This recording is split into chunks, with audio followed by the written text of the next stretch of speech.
Prior to starting this mini workshop, I'm just going to go over some common reactions and experiences that people may have when hearing such information. And I'll be providing some tools that you can use to help you reflect with any emotions or reactions or physical sensations, physiological sensations that you might be experiencing during the workshop. Um, so you may experience feelings such as anger, fear, anxiety, or hopelessness, even uncertainty, maybe vulnerability, maybe even hearing, your experiences being reflected. You can experience, feelings of empowerment, a mixture of things. There's so many things that you can experience just because of the fact that we're going to be talking about privileges and oppressions. So you might even experience guilt when hearing about privilege or shame or, maybe obliviousness or even defensiveness. And you might even experience physiological reactions such as, increased heart rate or, sweating. And I really encourage you to look within and to challenge any, egos that may persuade you to disarm yourself or disengage yourself in the information. And also, too, most importantly, is taking care of yourself in whatever way that means to you. So if you got to pause the video and return back in the future, this video will be here for a long time. So feel free to do that if need be. So in terms of some reflective tips that you can keep in mind while watching this video is think about, while during the workshop or even after this, reflect on, what were some personal circumstances that were connected to the feelings that you were having, where are they stemming from? Are there many sources? One, try to reflect on that. Are you feeling, uncomfortable or threatened? Did you ever experience that while during the workshop? And also, too, I would encourage you to question whether these feelings are, needed for you to unlearn maybe, some internalized depressions or maybe some defensiveness that you might have around privileges and oppressions. And also to, outside of listening to this video, when you're doing workshops, in person or virtually, when feelings may come up, I would really encourage folks to question, is this going to deepen, your understanding of privilege and oppressions, or is this going to derail the conversation or, your pathway as your path as you are, engaging in this ongoing journey of unlearning so many of the internalized isms that we have internalized by virtue of existing in this society. So in this video, I'm going to be talking about oppressions, what it is, defining privileges, and then really quickly going over some anti-oppressive strategies. So to begin, let's define what is oppression. So oppression is the use of power to marginalize, silence, or otherwise subordinate one social group, often in order to further privilege the oppressing and or dominant person or group. It's really important to note, though, that this group term is really consisting of individuals with so many different intersecting identities. So it's really important to think of, when we're looking at groups, that there's so many within group differences that exist. And that individuals are also occupying so many different social locations within these particular social groups. So yeah, and I'll be talking about that further on in this workshop. And oppression is often accomplished in many different interconnecting ways. And one way is that the group with agency often has the power to define and name reality, which is really important, right? In the sense of knowing, what is the norm, what is normalcy, who do we deem is worthy, whose stories do we deem as worthy, whose bodies are we deemed as worthy of care, remembrance, celebration, recognition, so many different things. And also oppression often leads to differential and unequal treatment. And this differential and unequal treatment is institutionalized and systemic. Um, so we'll see in the later slide that oppression occurs in many different levels. Um, so for instance, it can happen uh, on a psychological level in which there's this kind of like psychological colonization of the target groups in which this occurs through socializing the oppressed groups to internalize their oppressed condition as norm, as something that is, that they are deserving of. And we do so by erasing stories, by making it hard to to access stories of resistance and uh, challenging different systems of oppression, such as like cis heteronormacy, anti-Blackness, so many of these different things. And most importantly, of course, creating images to ensure that oppressed groups, are only having access to these types of images as well. And another way is that the target group's culture, language, and history are often misrepresented. As I mentioned, there's often only stories of pain that is available, or stories in very rigid stereotypes that might be available to folks. And so there's so many, like, this ongoing legacy and histories of so many oppressed and marginalized groups, really countering these narratives in so many different ways in art, um, in music, and education, in sports, in literature, so many different facets and fields. So often this erasure is very incomplete because of the resistance and resilience and histories of, like, marginalization and resistance, collective resistance. When I'm saying this, I mean collective, that is passed on from generation to generation. Yeah, this is often eradicated or discounted by the dominant group's culture and like history that's often presented. And as this image is showing, kind of focusing our attention to the slide, oppression happens in so many different ways, as I mentioned. So there's race, sexuality, ability, age, gender, culture, language, class, size. There's so many, and we're going to take a look at this in further detail on the next slide real soon. But yeah, this is just to give you a basic example of that. So now that we kind of defined depression, let's go a little bit deeper. So as I mentioned, it happens there's not only so many types of oppression, so, race-based, all of these different things, disability, ableism, for instance, transphobia, queerphobia, xenophobia, all of these different phobias or isms. There's also levels at which oppression happens. So one of which is the individual level, the interpersonal level, and the systemic level.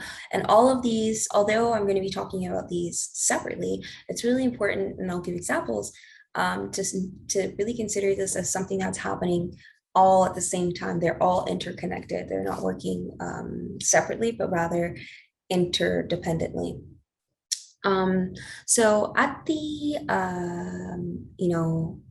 individual level, this is really, collective beliefs and actions that people do to that often perpetuate the different rhetorics and norms of different like oppressions.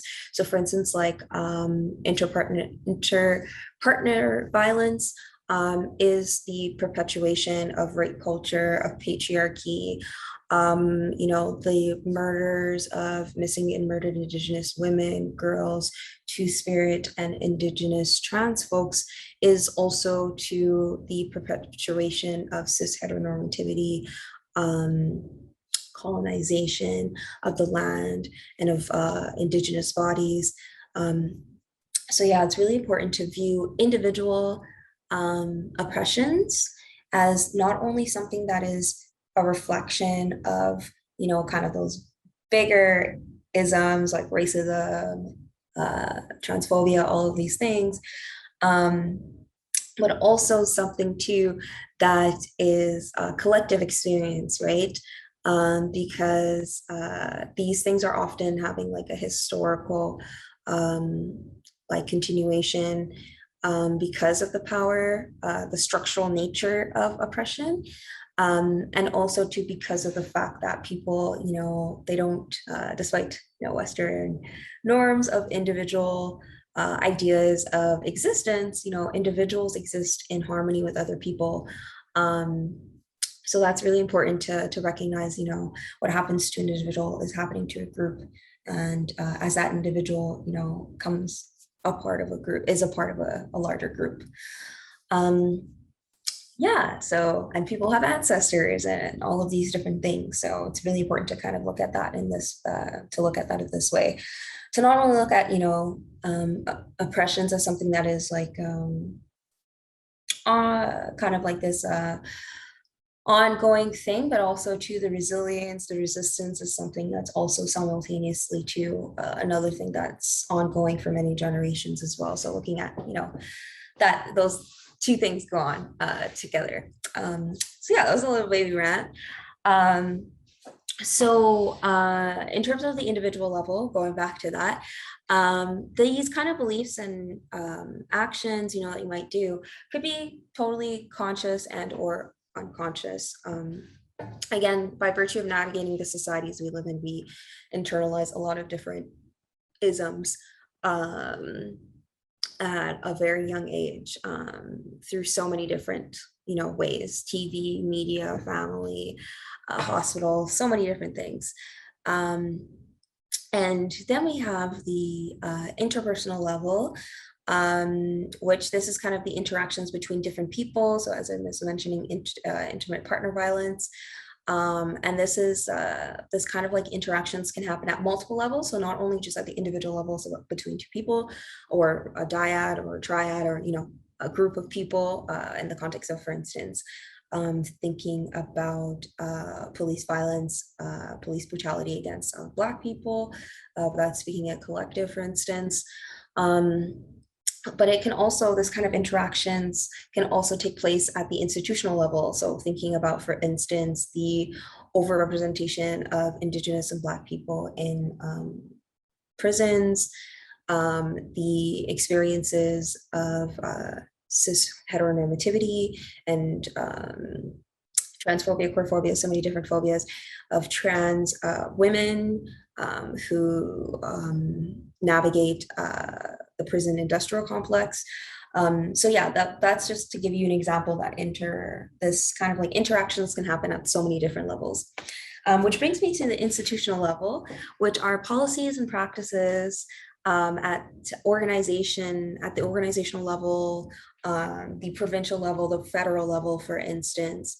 Um, sorry, not the institutional, the federal level. Sorry, more so the organizational level, as I was mentioning, kind of like your hospital. So for instance, at the structural level, that would be more so the provincial level and the federal level. So institutional level in terms of policies, examples of this could be the Indian Act, is an example of institutional acts, the 1960s scoops in terms of the institutional policies that social workers were using to systematically remove Indigenous children from their homes, for example. That is an example of that. We can also have, great policies, for instance, having redistribution funds or redistribution of funds, for instance, for police into social services, for instance. Development of policies could be like, a good thing, for instance, of institutional power. So it's really important to kind of like think about, the same mechanisms that we're talking about here. Policies we can use, create policies to alleviate that. And of course, similarly create other institutions that differ from the oppressive ones that currently exist, right? So yeah, that's really important to also simultaneously think of that as well. As to kind of wrap up, is again, summary: oppression happens at all levels. It's reinforced by societal norms, institutional biases, interpersonal interactions, and individual beliefs. All of these different things interact and intersect to influence, all of these different things. So the same way how oppressions happens at multiple levels, so too does privilege happen all at these different levels, at the individual level, interpersonal level, institutional levels, specifically having policies, that request specific experiences that, for instance, so if there was a policy that individuals who are going to be paid $23 an hour must have a master's degree, that is, a policy that is systematically discriminating against individuals who do not have a higher education, for instance. So it's really important to think of, privilege as also something too that is also happening across levels as well. And also to the effects of the interactions between institutional policies across institutions and histories, right? These things are interconnected. So it's important to think of, it's really important to not unhinge the past from the present. So many, Black, Indigenous, and other folks of color, scholars, grassroots activists, so many different folks have enforced to us, like Cindy Blackstock, Robert Maynard, so many different folks have enforced us to not unhinge the past from the present. So it's really important for us to think about these different oppressive technologies, such as, the 60 scoop, the foster care system, for instance, the police, the prison industrial complex, all of these different technologies, to look at how the different ways in which it has the evolution of it, how it has evolved over time, right? So colonization, how that is continuing on through gentrification, whether that be in the context of when we're looking at this, for instance, in the context of Montreal, let's say Point St. Charles is a spot that is becoming very heavily gentrified, that has been historically a space where a lot of immigrant families, also Little Burgundy has been historically known for being a space where a lot of Black immigrant families have lived, but now has becoming more gentrified, which is aligning with Euro-Canadian settler mentality of expanding space. And so to it, Point St. Charles, Place St. Henry, these spaces are also being called like, the new queer village, new queer spaces, and that can also be flipped and looked at and compared to, the Euro-Canadian settler project as well. So yeah, there's so many different work that you can look out at. And if you're interested in knowing more about this, I totally recommend checking out different work from activists in Toronto, BIPOC activists in Toronto, such as Cyrus Ware. They have a lot of work talking about this as well. So yeah, now we're going to be talking a bit about privilege. So what is privilege? Basic definition of privilege is that it is unearned benefits given to members of a dominant group. Imagine there was an S, groups, right? Belong to many different groups. At the expense of others. So privileges are unearned benefits so given to members in a dominant society. So in Canada, this dominant groups would include, white, cisgender, heterosexual, affluent, and or middle class, able-bodied, and or Christian Canadians, and at the expense of others would be historically marginalized folks. So a really good example that we can think of is, for instance, in Canada, health services is something that is under the provincial government's control. So they're responsible for the delivery of services for individuals who live in any province in Canada. This is different though in the case for Indigenous people who live on the reserves in Canada, in which this is under the delivery of social services is under the control of the federal government. They are responsible for providing funds to different bond councils.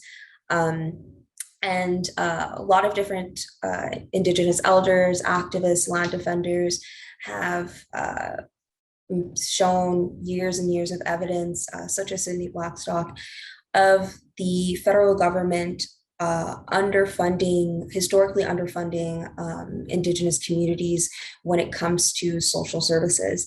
And this was at the expense, as a result of the provinces, the provincial government having devoting and the federal government devoting their monies to the provinces and kind of being like, okay, they're doing that, and really, having a laissez-faire type of approach when it came to the delivery of social services for Indigenous folks. So that is, for instance, an example of unearned benefits are given to members of a dominant group at the expense of others. Privilege also occurs when groups have something of value that is denied to others. So for instance, having access to trans affirming care, for instance, is an example of that. And if someone is denied access to this care simply because they're a member of that marginalized group. And it's really important to recognize here that privilege can occur in visible and invisible ways, as too is oppression. It can occur in visible and invisible ways. And it's really important to look at kind of like this visible and invisible ways as something that's very murky, because it's kind of like co-occurring in the sense of the moment something is, something might be invisible and then it becomes super visible when that time comes, right? So that's something to really, really keep in mind here. So just as a summary, before we move on to anti-oppressive practices, it's really important to note that all oppressions are connected. So it's really important when we're thinking about racism, it's really important to think about the ways in which race is shaped and impacted by gender, disability, age, so many different things, someone's color, skin tone, so many different factors. There's an image here called the wheel of power / privilege, and this is a really good image because it shows power and privilege kind of like in a circle. So there's something that's interconnected because your privileges shape your oppressions. They are together, that it's not like two separate concepts, they inform one another. And this wheel really shows that by looking at things in a circle rather than things as two separate, concepts. And the wheel here just shows different examples of, things that are closer to power and things that are more marginalized. So you see neurodiversity, sexuality, formal education, skin color, wealth, housing, body size. There's also some things here that are missing, such as criminalization, because individuals are systematically at risk of criminalized involvement because of capitalism, ableism, and so many different isms. So that in and of itself is like a social location of marginalization that individuals can experience as a result of living in this particular society that we're in. And another one is just like systemic / structural advantage, right, which is shaped through history, culture, ideology, public policies, institutional practices, and personal behaviors and beliefs, which interact to maintain a hierarchy based on characteristics such as class, race, gender, sexuality, etc., that identify members of the dominant group as normal and superior. So it's really, again, important. Again, not only is there, systemic oppression, but there's also systemic privilege, right, / advantage. And these things go really hand in hand. So, and because privilege is an unearned kind of like benefit in the sense that it's just, you're just kind of birthed into this group. There's no such thing as giving up your privilege, right? Or existing outside of the system, as we're always a part of, the system. And so the question is, whether we challenge or whether we strengthen status quo slash, strengthen, different systems of oppressions.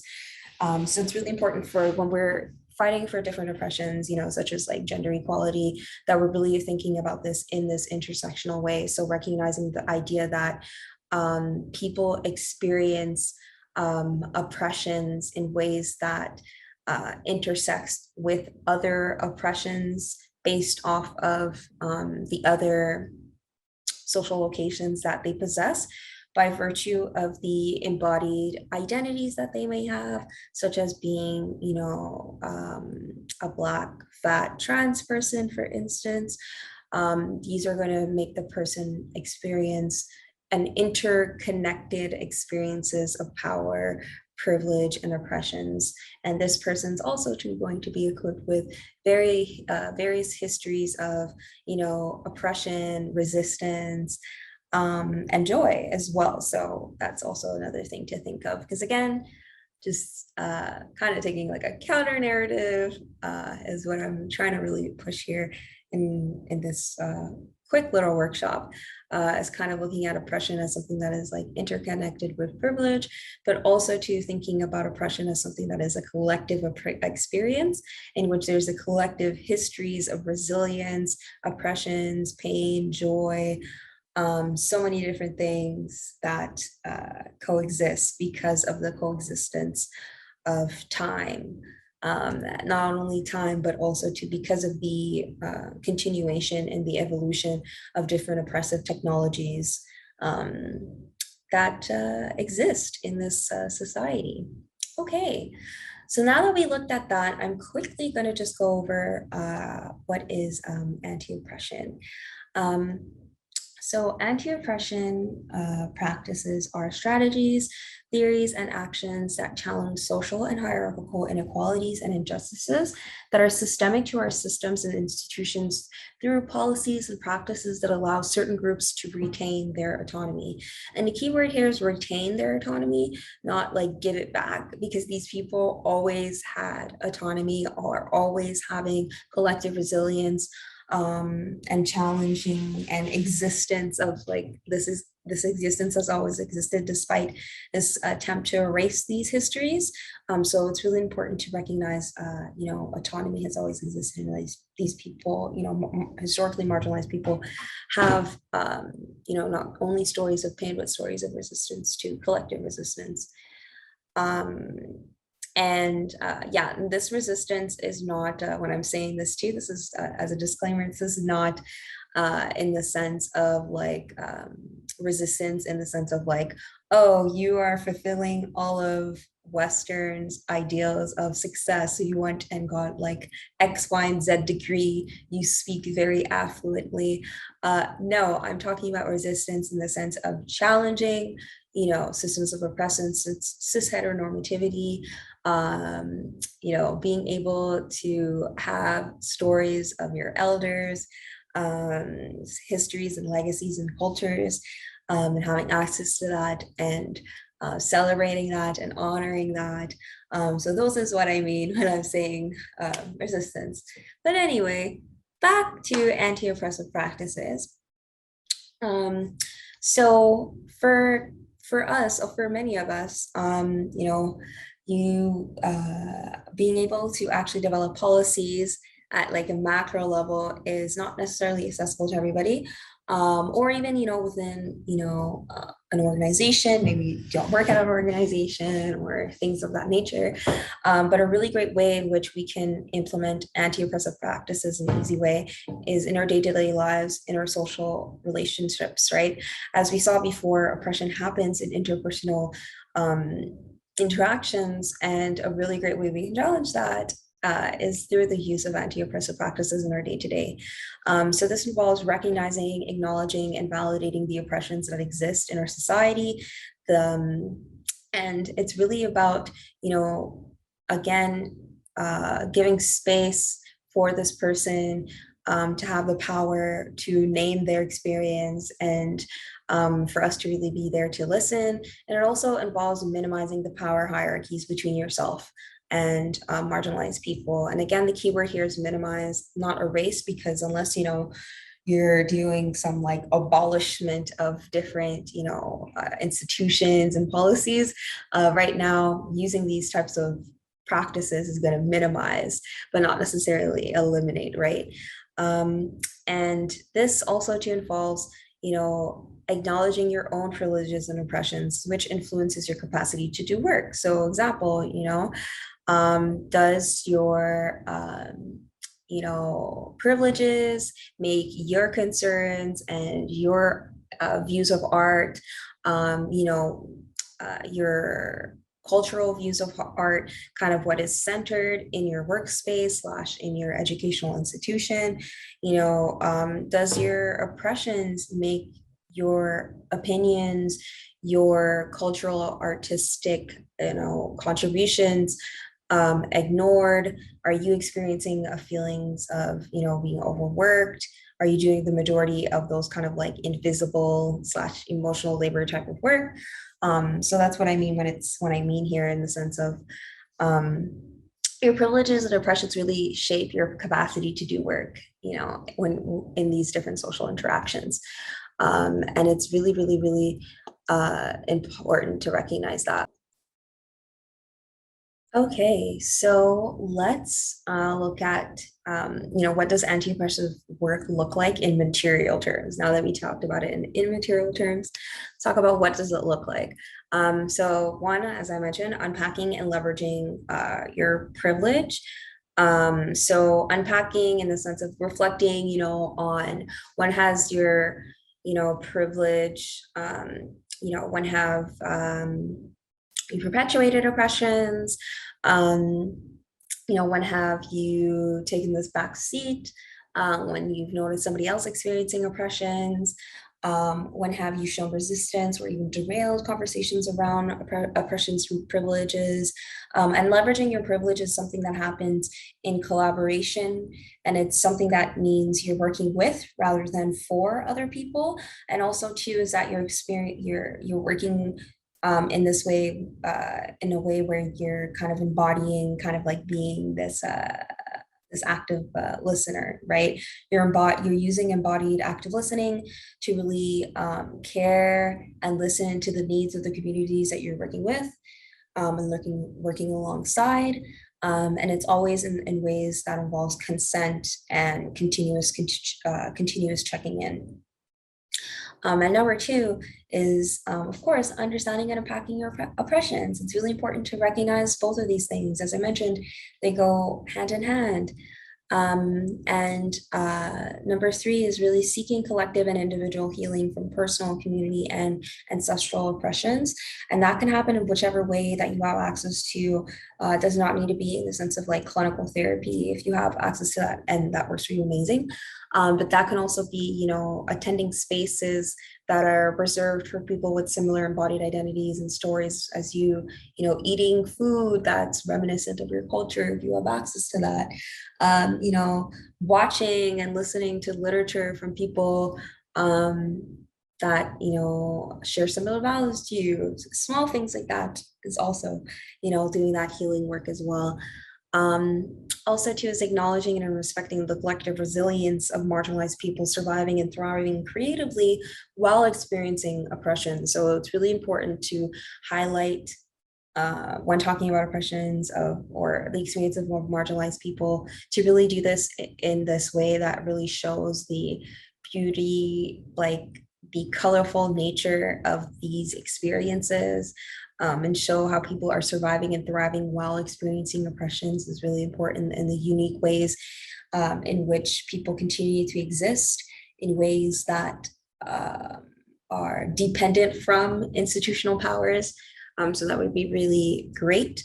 And also to is creating and fighting for community-based resources and spaces that are accessible, inclusive, and affirming for all people, especially those underserved and exploited in our society. So whether that's, volunteering at, local Indigenous organizations such as the Native Women's Shelter. There's also the Missing Justice Campaign at Concordia University, which is a solidarity-based campaign. There's so many different initiatives that folks can join and be a part of if you are interested in doing that work.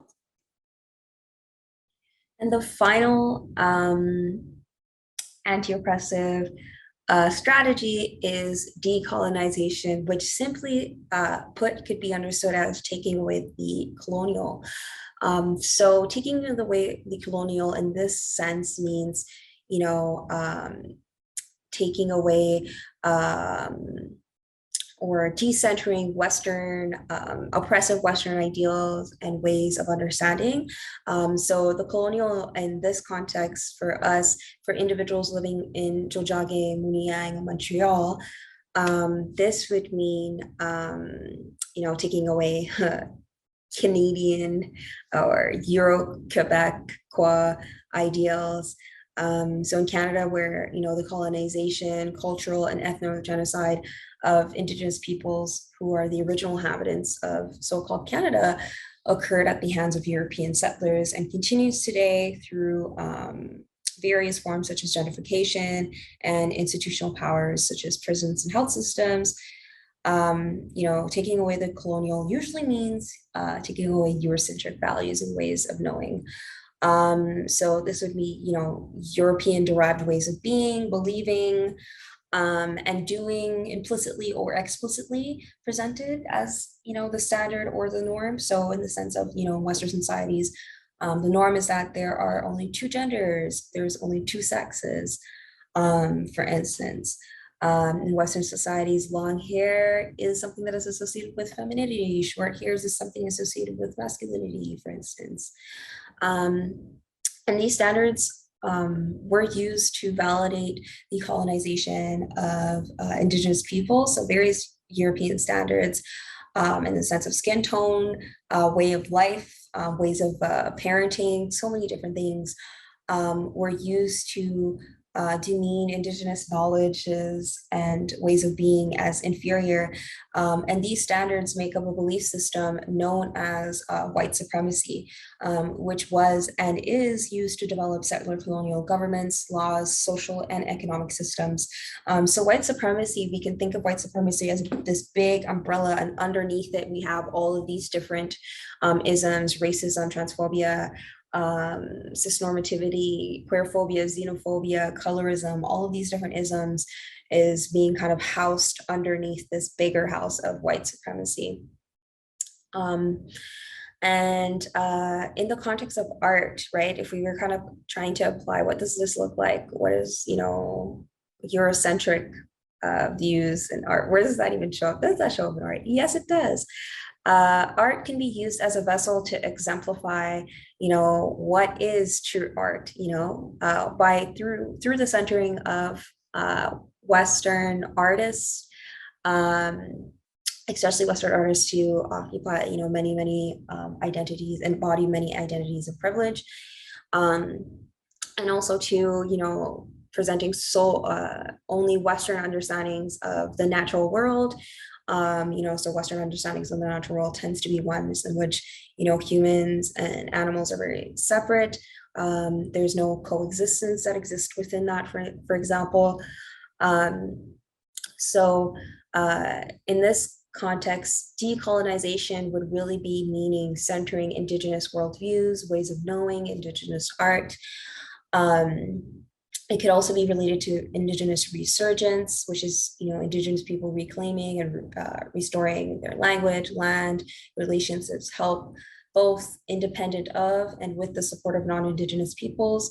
Decolonization has also been associated with other relationships between groups of people within Canada and in other countries and contexts around the world. And so, for example, for instance, it has also been associated with Black people as well. and has also been linked to broader principles of inclusion and equity as well.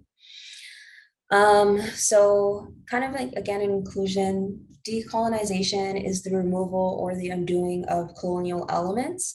And indigenization, we can see this as the adding or the redoing of indigenous elements. So decolonization does not necessarily mean like, like European way is the worst way and it's not, it's like, indigenous is the only way. It's more so rather being like there's space for way more ways of knowing instead of kind of like Western binaries of it's either this or it's either that. So decolonizing is about really offering space for other ways of knowing because, there's so many different indigenous ways of knowing and life and doing. So this also applies to that in the sense of recognizing, giving space for a vast and wide range of indigenous ways of knowing, being, and existing. Um, and it's really, really important to note that for non-Indigenous people, there is a really fine line between indigenization and cultural appropriation. So I really highly suggest watching the video on cultural appropriation to find out more about that.